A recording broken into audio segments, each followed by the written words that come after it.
टाकू बघा मित्रांनो, आता मॅक्झिमा गाडीचे शॉकअप्सर पुढचे आलेले आहेत. मॅक्झिमा गाडीचे मॅक्झिमा झेड जी गाडी आहे आणि ऑप्टिमा प्लस या दोन गाड्यांचे शॉकअप्सर पुढचे आलेले आहे. फ्रंटचे आणि पाठीमागचे पण शॉकअप्सर आलेले आहेत. शॉकअप्सर आणि स्प्रिंग बघा, हा पाठीमागचा आहे मॅक्झिमा झेड गाडीचा स्प्रिंग आणि शॉकअप्सर. ज्या गाड्या आपडत्या, सस्पेन्शनला प्रॉब्लेम आहे त्या गाड्यांसाठी आता आपण शॉकअप्सर अवेलेबल केलेले आहे. गॅब्रिएल कंपनीचे ओरिजिनल शॉकअप्सर आहेत, भरलेले शॉकअप्सर नाही.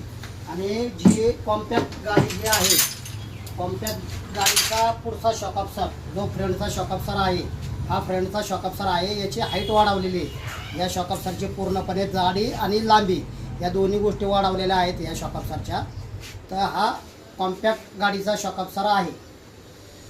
आणि दुसरा एक कोन सेट पण आता आलेले आहेत, जे आपण म्हणजे टर्नर कोन याच्यामध्ये बदल करून घेतलेला आहे. याचे गाळे हाईट वाढवलेली आहे. पहिली हाईट कमी होती, फ्री चालत नव्हते, त्याच्यासाठी आता आपण याची हाईट वाढवलेली आहे. या मॅक्झिमा गाड्या आणि कॉम्पॅक्ट गाड्या या दोन्ही गाड्यांसाठी टेपर बिअरिंग कोन सेट हे आत्ता अवेलेबल केलेले आहेत, म्हणजे आत्ता आहेत आपल्याकडे.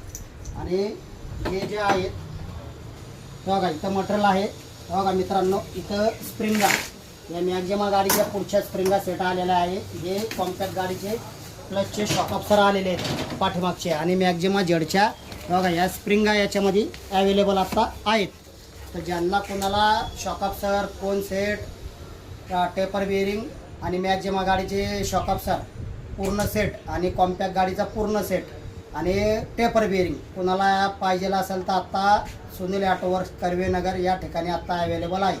आपला पत्ता याच्यामध्ये म्हणजे आपलं जे लोकेशन आहे ते गुगल आपल्या मॅपवरती लोकेशन दाखवत आहे. तर लोकेशन मॅपवरती चेक करणे, कारण लोकेशन आहे सुनील ऑटोवर्क्स कर्वेनगर असं लोकेशन त्याच्यावरती अवेलेबल आहे. तुम्ही त्याच्यावरती टाकलं की ते तुम्हाला लोकेशन इथपर्यंत येईल.